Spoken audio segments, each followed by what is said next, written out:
message is about healing. So, kahit nasa tingin mo, wala kang sakit, di ba? This is still for all of us. Dahil kahit na papano, there are things that we need to take care of sa ating katawan. Amen. So, the title is How Your Faith Can Heal. So, tonight, alam naman natin yung healing in Jesus' name. Tonight, it is my prayer that I will be successful in making you real prayer warriors. Yung we make war for our healing. You cannot receive healing just like that. 'Di ba? Kaya nga yung mga mas gusto natin sa doctor, mas gusto natin sa gamot dahil pag mo ng gamot, instant 30 minutes lang may effect na. Eh yung prayer, parang hindi mo, ang tagal naman, di ba? Sakit naman. Kasi hindi tayo marunong eh. So tonight, it's my prayer that we will become prayer warriors. Next slide. What if, these are the questions to ask ourselves, what if the miracle you've been waiting for is already inside you? Jesus told people, your faith has healed you, and he's still saying it today. Let's learn how to anchor your faith on God's word, release it with confidence, and see God's power move in your life. Amen? Okay, next slide. Faith is the key to miracles. Alam na natin yun, ano? Your faith has healed you. That's in Mark 5, etc., Luke 8, lahat yan, ano? Sinabi ni Jesus. Sabi, can you imagine? Jesus did not say, I healed you. He did not say, you're healed in Jesus' name. He said, you're healed because of you, because of your faith. Ganun din, if you're not healed, it's because of you. Don't blame God. Diba? Wow. Amen? Is that kaya nga nung inaano ko to, it was really meant for me because, yes, well, look at this. Yung opposite ng faith, because of their unbelief, he could not do any miracles among them except to place his hands on the few sick people and heal them.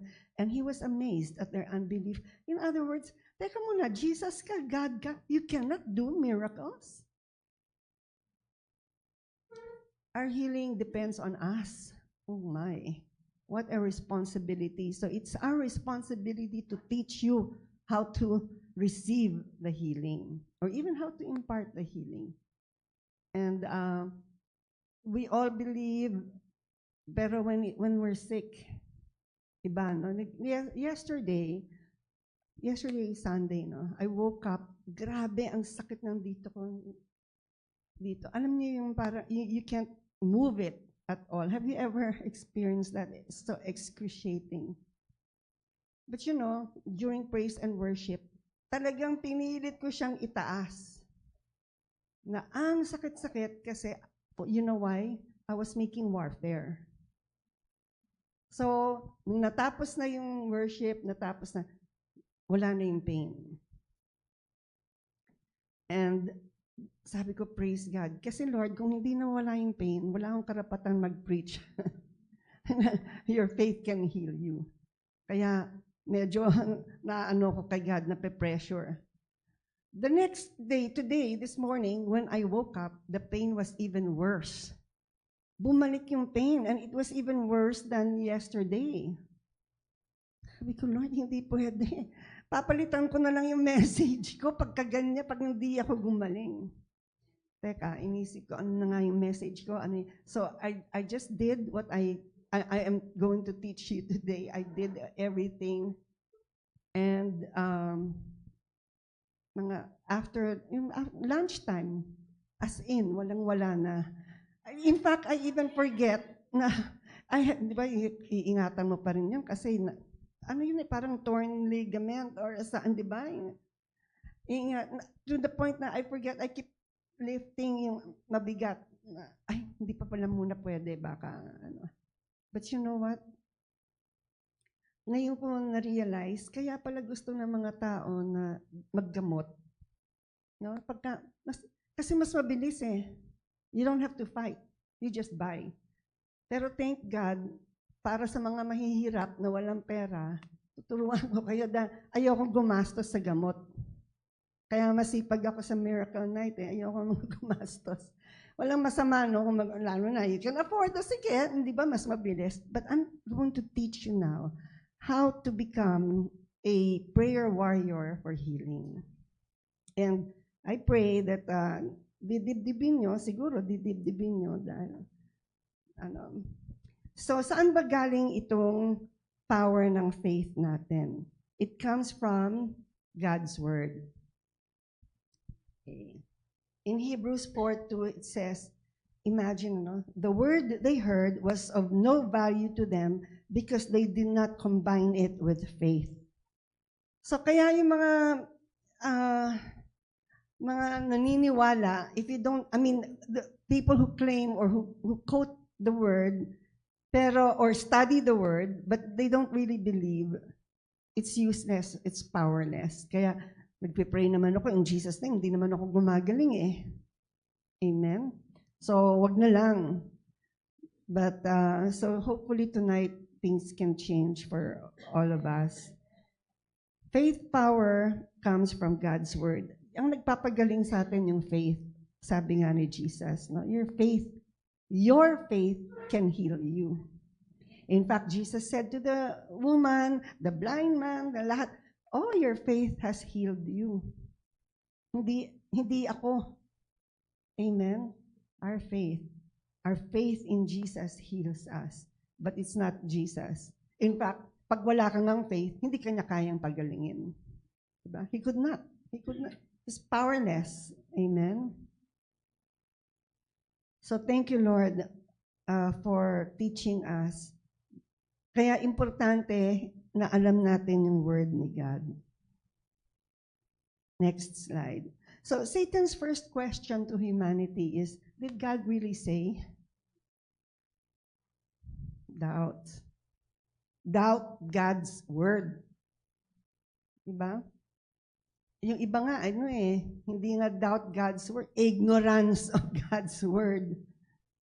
Pero sa atin, I don't think we're ignorant. No? We know God's word. But it's about doubt. Did God really say, sabi niya kay Eve, talaga ba? Tuloy, na-rattle si Eve. Di ba? Teka. Oo, alam ko. Hindi. So parang, when we're sick, Satan is saying, did God really say He wants to heal you? Did God really say that His promises for you are true? Did God really say your faith can heal you? So tonight, it's going to be a course, a lesson on faith. We don't have principles. This is the only principle that I have. Your faith can heal. That's the only one. That's big enough. Amen? Sobrang ano na yon. Tama na yung isa. Your faith. Yeah. And so, Satan is saying, did God really say that your faith can heal? That's why kanina talaga, Lord, I believe lahat, and I did everything that I'm going to teach you, and it worked. Well, ganun talaga yon, diba? So next slide, if you doubt the word, you lose its power. So how do you know that you doubt the word? You're not acting on it. You have fear, you're nervous, you're confused, you're sad. lahat ng opposite na sa salita ng Diyos. Ang sabi ng salita ng Diyos, rejoice always. Eto ka, malungkot ka. You really doubt the word. Amen? So the word loses its power and you become a powerless person. Tama? A powerless Christian. Because we doubt that's how we know that we doubt the word. When every time, lahat ng mga sinasabi sa salita ng Diyos, baliktad yung mga nararamdaman natin. Amen? Ang hirap mag-forgive hindi ko kaya eh. tao lang ako eh. Ayan. Ganun ang mga losers. Amen? Tao ka lang pala, hindi ka pala Christian. Tao ka lang. O, sige. Okay, so, then look at this, no? The next slide. Do you know that unbelief is a generational sin? Matindi ang kalaban. In verse 16, I brought him to your disciples, sabi ng father, yung anak niya, demon possessed. But they could not heal him. Hindi nila kaya. Anong sagot ni Jesus? Oh, unbelieving and perverse generation, Jesus replied. How long shall I stay with you? How long shall I put... Nakakaasar na kayo, di ba? Gaano ko katagal kayo titiisin? And he's talking about a generation. Ilan-ilan lang yun eh. Nandun sa yung father, a couple of the disciples. But he cursed the generation. So, unbelief is a generational sin. I believe that this generation, itong generation natin, has broken that curse somehow. Kasi ang dami ng born again eh. Compared sa noon, di ba? Yung mga, like ako, yung sa parents ko, ako pa yung nag-share sa kanila. Kasi yung generation nila, pang ilan-ilan lang eh. They did not even, like, understand the Word of God. So there was this generational sin. And so this is why if we want to keep up the generational blessing, we continue to teach our children. Alam nyo, ang masipag sa ganyan, yung church namin eh, sa Encounter. Ito pala, isa pala itong founder. No, na talagang from the children, the youth, because otherwise we will again be producing a generation of unbelievers. Kaya matindi ang kalaban. Healing, you cannot claim healing. You have to fight for it. Because it is a generational sin, the sin of unbelief. Amen?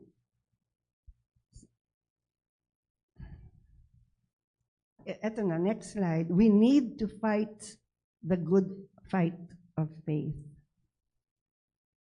That verse is not there for nothing. It means, hindi ka lang magke-claim. Hindi pwede. Ang sarap pakinggan. But it's not. Like, well, like with me, it took me, how many hours before the pain left? Parang sarap. Hours? 6 hours? 7 hours? Eh kung uminom ka na lang ng tableta, 30 minutes, wala na yan. Lagot ka naman sa mga side effects, di ba? That's why I want us to learn how to do it, because later I'll tell you why and how. So are you ready to fight the good fight? And I'm not just talking about healing, no? Pero sabi ko nga, I wanted to, isama ko na rin yung prosperity, isama ko na. Pero hindi eh. Healing kasi is the most, I think, problematic of all. Diba? Kasi yung sa pera, may problema ka, pwede pang gawan ng paraan yan eh. Pero yung sakit, wow. Amen? Ang hirap na nun. At yung sa sakit, ikaw lang yun. Nobody can share your sickness. They can help you, visit you, give you apples, or give you fruits. But you're the only one. And if you don't know how to fight the good fight of faith for your sickness, paano ka? Puros prayer request. Eh, pag prayer request mo, yung mga nagpe-pray, hindi din talaga marunong mag-pray. So let's see. Let's go to next slide, Hebrews 11:3.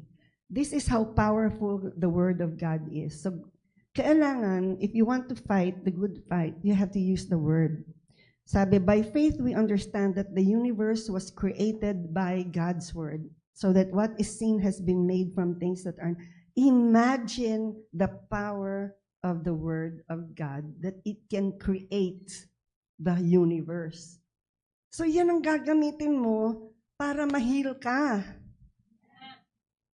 Kaya ng Word ni God. kaya ng word ni God ang gagamitin ko para ma-heal ako. Yun ang ginamit ko lang eh. Vitamin W, vitamin GW, God's word. Amen. Kaya. Ayan, nakaya nga niyang gawin yung buong mundo. Let there be lights. And there was lights. Amen. So, let there be healing. Amen. Okay, next slide. Now, faith-filled words carry God's healing power. In Psalm 107, verse 20, He sent out His word for healing. Diba? He sent out His word. And then the centurion, Jesus, pagalingin mo nga yung aking anak. Pero hindi ka na kailangan sumama. Just say the word. And gagaling siya, mabubuhay siya. Just say the word. So that's where we go. Now, most of the prayers are like this. Lord, in Jesus' name, where's the word? Diba? Jesus' name, in Jesus' name. I claim it. I claim it. Is that the word? So, kailangan meron kang word. Kaya nga, mamaya, bibigyan ko kayo ng word. And then, saliksikin nyo, ano ba yung memory verse nyo for healing? So that when you have a headache, you know, minsan, di ba, pag may headache ka, pwede ba huwag ka na magpa-pray? Do it yourself na lang. Di ba? Just say the word. Your faith can heal. Okay, next. Kawawa naman kayo. Ano lang ako, I'm just exaggerating to prove a point. What I'm saying is, learn today so that you don't have to ask for prayers for your headache. So, look at this, huh? What does it mean to have faith? The disciples were asking Jesus, ang ganda nito sa, I'm sorry, I didn't say next. Why did you show that na? Na masipag si... masipag masyado. Ang ano ko lang, what was I gonna say? Oh, the disciples, they were asking, Lord, why can't we cast out this demon? And then in the other versions, in most of the versions, it says, because of your unbelief. Pero isipin mo, ano yung unbelief? Paano nandun na nga siya, nagpapapray eh. Do you know that you can ask for prayers but you're so full of unbelief? So, hindi believe si Jesus sa atin. Uy, mga prayer warriors kami. You perverse generation, you're full of unbelief. Paano mo nalaman, Lord? Ito, ang ganda yung sa message. Ayun. Let's, now, Per. Thank you, Per. Take God's word seriously. Tingnan niyo yung verse 19. The disciples asked, why couldn't we throw the demon out? Because you're not yet taking God seriously. May faith ka kung hindi ka serious sa faith mo eh. Hindi mo pinaglalaban, salita ka, I claim it. Yes, I believe, I receive. You know it doesn't happen that way. I believe, I receive. Ay, nandyan pa rin. At, puto na lang, rush na tayo sa doktor, hindi ka na. Kasi it's not working. Your faith is not working. Amen? So ngayon, it's my prayer na matututo tayo that our faith will be able to heal at least ourselves. Dapat pag-practicean mo muna sarili mo para pag yung iba na, mas ano ka na, no? Imagine that, kaya natuwan-tuwa ako nung nakita ko tong version na to. Because you're not taking God seriously. Yan, you're not yet. Inalis ko nga yung yet eh, kasi present pa eh. Baka present. And it's my prayer na not yet na later on. After this, we will. And it's about taking God seriously when it comes to faith. Maybe, yeah, you love God. you know that, lalo na yung worship natin kanina. Pero yung pagdating dito sa mga healing, parang hindi ka serious eh.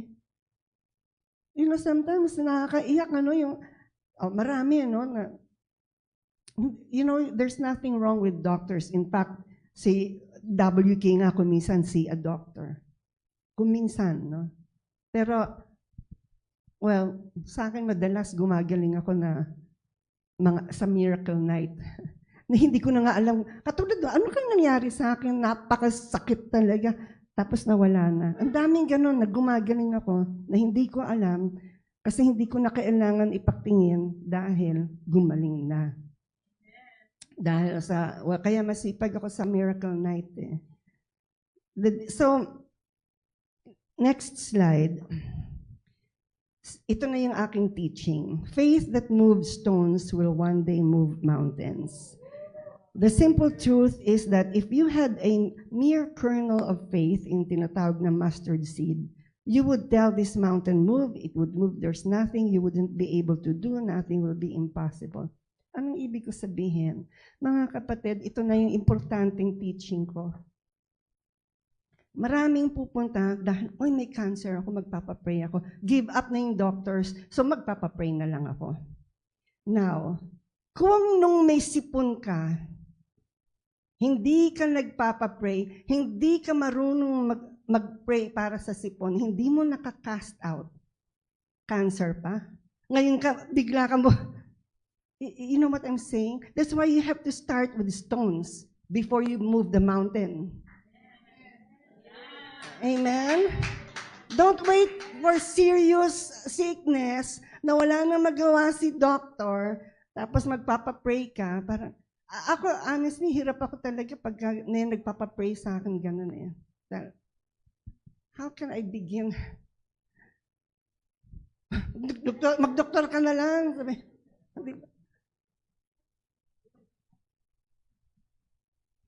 hindi. So, it is really my prayer that we practicing natin para, when the time, so that when something hits us, praktisado ka na. Do you know, kaya siguro yung mga pain na gano'n, praktisado ako. You know what happened to me? Siguro I was a 5-year-old Christian.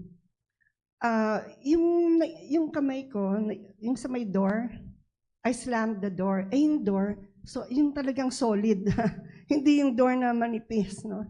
It was a big door, and I slammed it, ipit yung kamay ko. Nanginginig yung katawan ko, binuksan ko yung pinto. Pero in my mind, I have to do it now. So I was really trembling and shaking with pain in Jesus' name. In Jesus' name, hanggang mawala yung pain. Ni walang kulay, hindi umitim.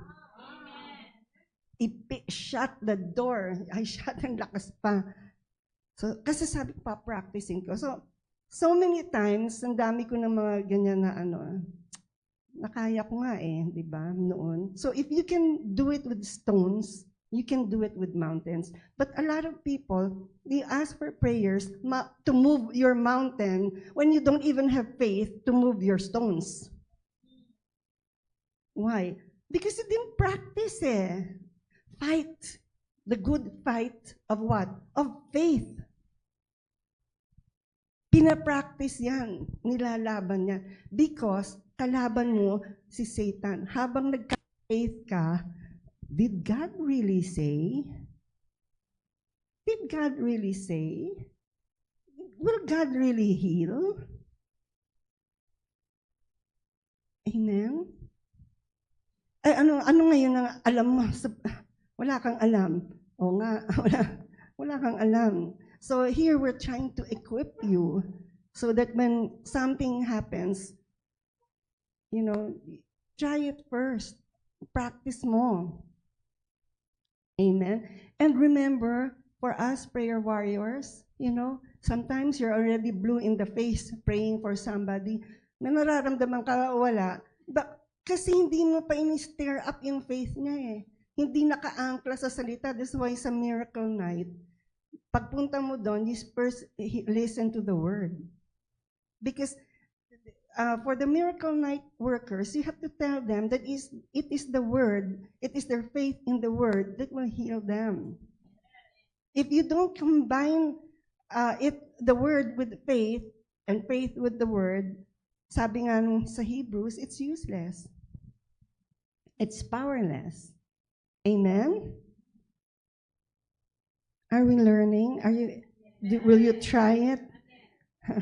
Okay, so next slide. Create your own track record of faith. Monitor mo sarili mo. Start with small acts of faith. Oh, may sore throat ka lang. Eto ka na. Inom ka na ng gamot. Try mo, lay hands mo. The other time, ganun din eh. When I woke up, bakit ganito yung sa throat ko? Well, I was making this message. I've been attacked. So I had to do it in Jesus' name. And I had to get the word. And later on, ayun ang isi-share ko yung mga words na ginamit ko. The verses. And then, with the small acts of faith, medyo lumalakas na, stand strong before the storm. That's the only time you can stand strong when the storm comes because you already invested in small acts of faith. Amen? And then you're ready to see spectacular miracles. Hindi yung gusto mo miracle. Ba't wala? Diba? Ba't walang mountain? Walang stone eh. Hindi mo kaya. Stone lang, hindi mo kaya. Mountain pa. Sipon lang, tapos magpapapray ka ng cancer. Anong laban natin dyan? Amen? Amen. So, I hope, di ba, isipin natin, talaga ipakipractice nyo. Yes, I believe. Yung hands, I believe. Do you really use your hands? And then, Jesus, wala naman nangyari. Tara na, panic ka na. Don't give up. Give, Lord, I'll give you, well, hindi ko naman tinalingan si God, pero sabi ko, Lord, paano ako haharap sa kanila? Ipipreach ko to. Parang how terrible, right? If you were in me, how can you say all these things? Aray, ang sakit. Amen? Walang Okay, so now when you say, I believe, next slide. When you say, I believe, I receive, it's saying, let it be done to me according to your word. Ililink natin sa salita ng Diyos. Kaya nga, di ba may teaching ka, Pastor Chris, no, na you have to be knowledgeable sa word. Otherwise, ayun ang sinasabi nilang easy believism. It's so easy to believe, I believe, but hindi totoo. Kasi walang, alam mo yun, yung walang pinangkakapitan. Yung belief mo, yung faith mo. So you have to anchor it on the word. So you start small, so you can stand strong. When you can stand strong, then you will see miracles. Amen? So, amen kayo ng amen. Totoo ba yan? Pagdating ng sakit, eto na. Lalaban naman kayo, di ba? Hindi ko sinasabing huwag kayo pumunta sa doctor, pero you know, there are people like, okay, si Pastor Carl, pumunta sa doctor, pero lumalaban sila with their faith, right? Don't put and worship, don't put your faith in the doctors alone, and okay na to, yung ganun. Kaya, you know, I remember si Pastor Cookie, when she was yung life and death situation niya, no, in the hospital. You know, she asked Pastor Charles to call me because pagdating ko, she said she wants to give up. She wanted to give up. And then you know what I told her? Si God yun eh. Kasi yun yung quiet time ko bago ako tinawagan. Sabi ko, Pastor Cookie, God, I was reading this verse and God is saying to you, when you are, it's good that you are weak. It's good that you want to give up because when you are weak, you are strong. Alam mo, hanggang ngayon, yun pa rin ang life verse niya. Hindi niya that's the one that gave her. I think that, ayun na yun eh, no? Siguro. Sumaya na siya. Because it was the word. So stop comforting people na okay lang yan. Sige, umasa ka lang. Blah, blah, blah. Tutulungan ka namin. Oh, ito may pasalubong kami sa'yo. You know, that kind of comfort, for other people, okay. Pero sa inyo, hindi na kayo dapat ganun eh. Iba na yung language nyo. Amen? Sometimes, Don and I were talking, sabi nga ni Don, ang hirap kausap pag hindi Christian eh. Parang you cannot say Christian words or well, I'm telling you, you should. Never mind if they laugh at you, or you should, because the day will come. They will come to you. The day will come. They know that there's no other way. Sa iyo nila makukuha yung salita ng Diyos.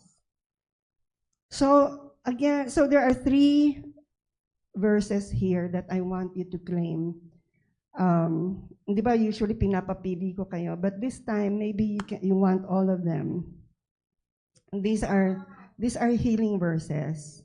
This is not to bless you. This is what you will use to work on yourselves, to fight the good fight of faith. So you choose, and then you declare, and then you receive. So if there's anyone here, if you're sick or you're praying for someone who's sick, so isipin nyo na ito, and let's soak on these 3 verses. Next. These are 3 promises for your breakthroughs. Okay, number 1, look at this.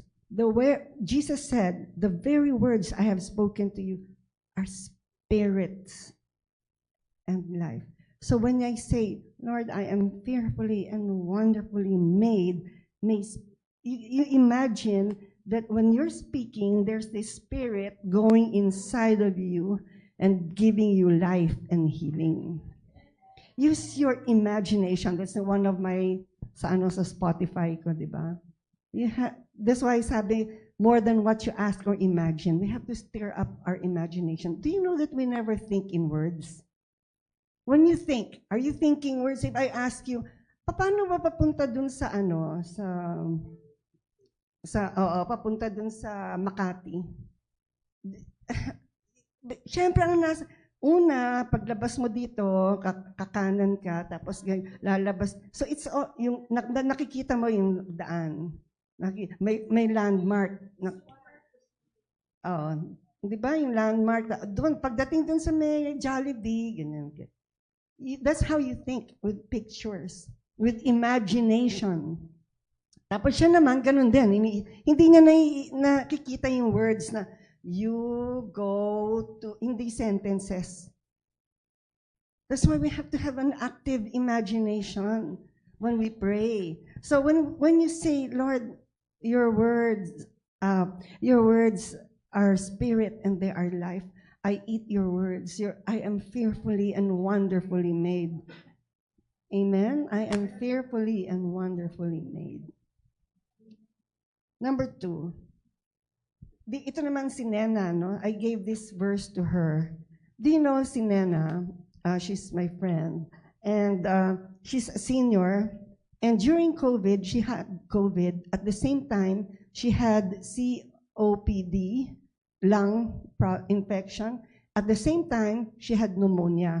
And when she went to the ICU, the hospital, mag-isa lang siya, nobody can visit COVID. She had a bacterial infection from the hospital. Sabay-sabay yun. 60 plus. You know how she survived? May kasama siya, no, sa nila. He died so much younger than her. And she just sabi niya, Mina, I couldn't even speak. I just kept whispering, I will live, I will not die. I will live. This is the verse that I gave her. I will live, I will not die. Salita ng Diyos. Hindi yung, please Lord, Panginoon, hindi ganun. Declaration, I will not die but live and will proclaim what the Lord has done.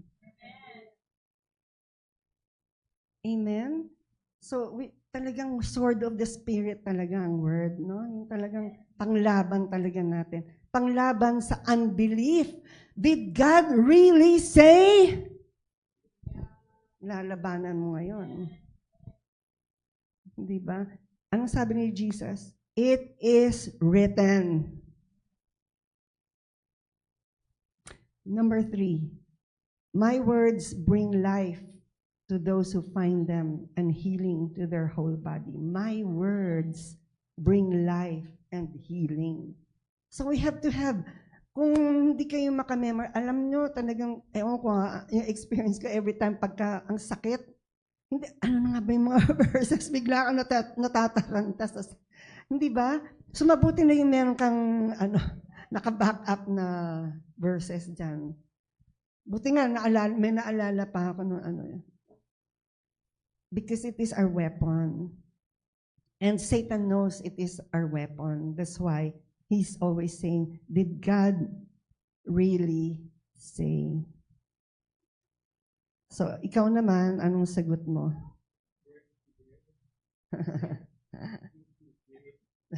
Didn't you hear it? Away from me, Satan. Di ba? Okay, hindi pareho ni Eve na in-entertain niya. So, pag sinabi, God really say, oh nga, ang Panginoon, Diyos ko, di ba? Parang wala. Okay, let's look at the declaration for the first verse.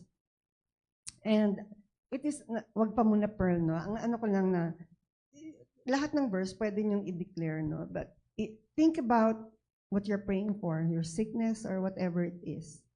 Tingnan natin kung dibdibin nyo, hindi ko alam kung, I really don't know how seriously you take God's word.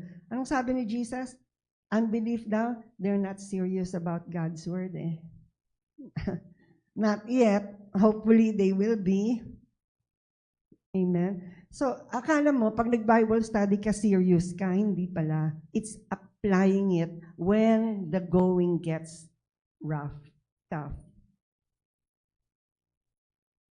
Doon mo makikita kung talagang serious ka sa salita. Amen? So, next slide. So, okay, so you can claim this. The very, Lord, okay, so I asked Pastor Wen to pray, to sing for us.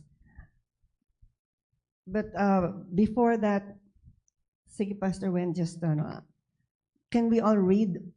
I declare that every word.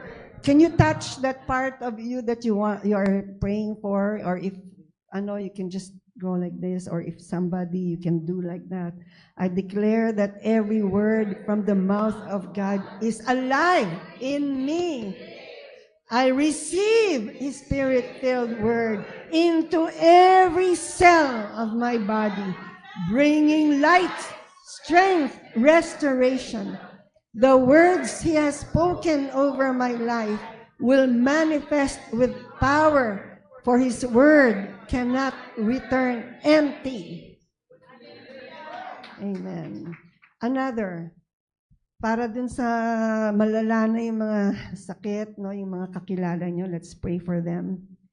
I will not die but live and will proclaim what the Lord has done. I declare that the healing word of God is working in me right now. I choose life and reject every lie of the enemy.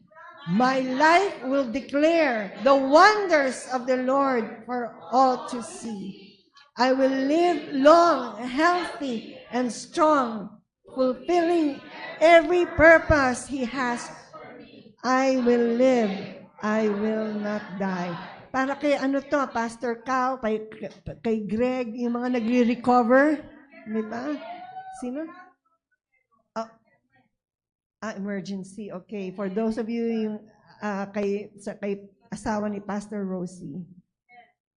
So, sana, pag alam nila to, I will live, I will not. Lord, kung hindi ko pa time. Pero kung time ko, wag mo nang patagalin. Now na. Ako ganun na. Lord, now na. Ayokong tumawad. Diba? I guess that's because I'm 74. Pero yung mga young, tawad pa kayo. Di ba? And lastly, my words bring life to those who find them. Hanapin mo. And it will bring healing to their whole body. Hanapin mo, ano bang verse i-claim ko? Hanapin mo, and when you find it, it will bring healing. Amen? I fix my eyes and heart on God's word, letting it saturate my whole being. His truth penetrates deep within me, bringing life to my spirit and strength to my body. From the crown of my head to the soles of my feet, I am healed, whole, with divine vitality.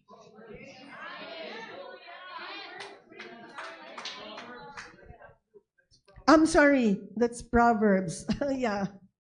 Can we look at yung isang verse natin, yung may tatlo? Hindi ko napalitan. Yung 1, 2, 3. There, yun. Yun ang copy, Proverbs 4:20. Hindi ko napalitan dun sa Ay, pakipalitan mo, pwede. Okay. Ayan. Thank you. So now, again, I'll give you time to pray. I asked Pastor Wen to sing this prayer song. It's so awesome. And just close your eyes and pray it for yourself or for your loved ones.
Thank you, Lord.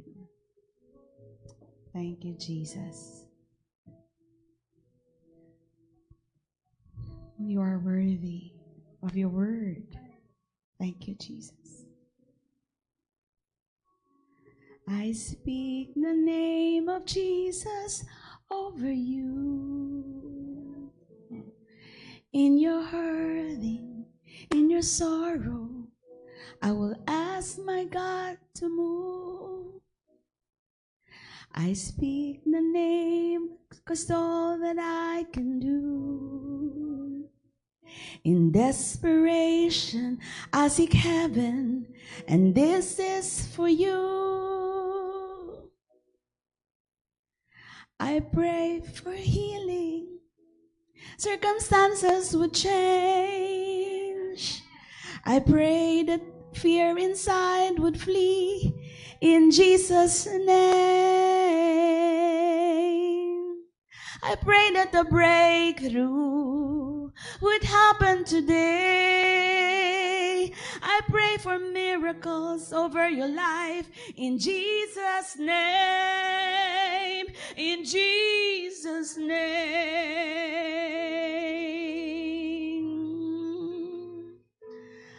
I speak the name with all authority, declaring blessings, every promise He is faithful to keep.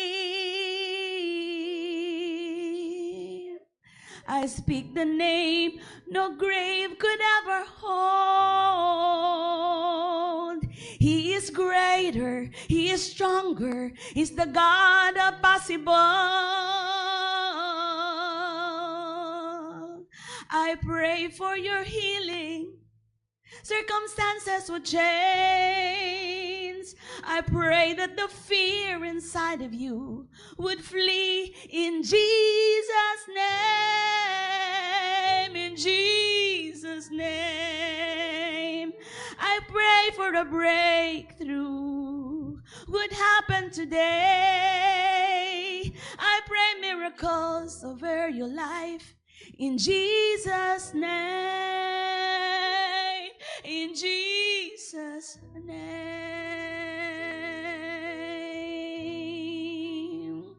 In Jesus' name. Pastor Bina, if you allow me to testify about this declaration of the word, in November, I was diagnosed with thyroid. Alam po ito ni Dr. Mir. Lumaki po ito. And notice, doon po sa Zoom, ang laki ng leeg ko. And I remember, Pastor Mina, pray. Go to Miracle Nights. And ako po yung nag-pray. Sabi ko, Lord, ako muna, before I went to the Miracle Nights, sabi ko, I claim the word. You have said in your word in Zechariah chapter 4, verse 6, not by might, nor by power, but by the Spirit of the Lord. In verse 10, this mountain, this growth, will be level ground. And I stood with that promise. I went to the Miracle Nights, all the Miracle Night members, from Sunday to Monday. Pray, pray, hallelujah. And sabi nung doktor, you have to go for biopsy. And Dr. Mir, kinapa niya. Sabi niya, matigas. Go for biopsy. Siyempre ako nanginig kasi baka ako'y mawala ang boses. Sabi ko, no biopsy. Dahil sinabi ng word, all this mountain will be level ground. Tinawakan ko po yun. All the thyroid, that's the healing. And pray again, dahil po nag-undas, wala akong doktor. So I went again to one week later, I went to Dr. Mir. Dr. Mir, pakicheck nga po. Ada confidence. Sabi niya, nasaan ang bukol? Hallelujah! Hallelujah! It's not by might nor by power, but by the Spirit of the Lord. This mountain shall be level ground. And I went to my doctor last month sa wellness lifestyle training. Yung best doctor that we ever met, si Dr. BM, checked my neck. Sabi niya, ganun siya. Kasi nakikita nila. Okay. This is I am seeing to you. Nagkaroon ka nitong growth. Sabi niya, but you're now healing. I don't feel any growth in your neck. Amen? Hallelujah. Mga kapatid, this is really a great medicine over your sickness, over your pain, over the curses in your life. Pastor Mina, thank you for teaching us to believe in the very word of God. Thank you for letting me share.